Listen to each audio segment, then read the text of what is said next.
Après avoir cru en Jésus-Christ, que faire?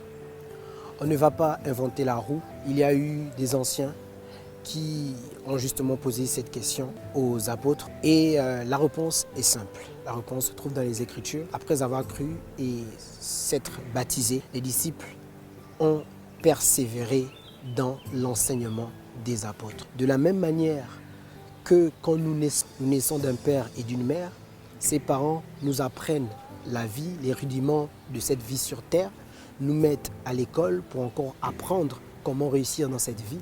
C'est de la même manière, dans cette nouvelle naissance, dans cette nouvelle nature que nous avons reçue, nous devons être enseignés par les apôtres, enseignés par les serviteurs de Dieu, afin d'être bâtis maintenant dans cette nouvelle nature-là pour notre croissance. Deuxièmement, la communion fraternelle. On doit persévérer dans la communion fraternelle.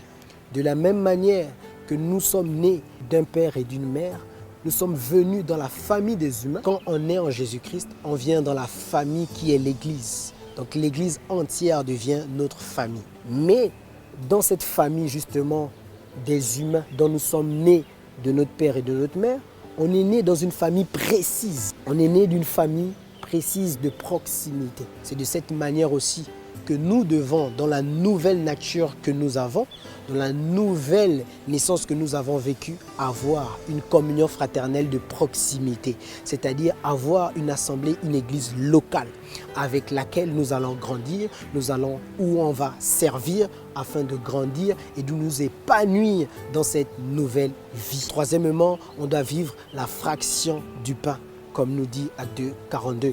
La fraction du pain, c'est le moyen pour nous de nous remémorer la mort de Jésus-Christ et de nous rappeler le fait qu'il revient. C'est le but. Donc on doit persévérer dans ce sens. Et quatrièmement, on doit persévérer dans la prière. Quelqu'un qui a reconnu Jésus-Christ comme son sauveur doit prier et remercier Dieu, glorifier Dieu, parce qu'il réalise d'où Dieu l'a sorti.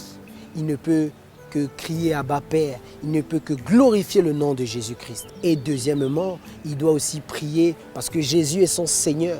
Donc c'est Jésus qui conduit ses pas. Et tout cela se passe dans la prière. C'est dans la prière qu'on reçoit les directives de Dieu, dans sa parole, en priant, en comprenant où il veut nous amener. Et c'est dans la prière qu'on reçoit la force d'appliquer la parole de Dieu. Que Dieu vous bénisse.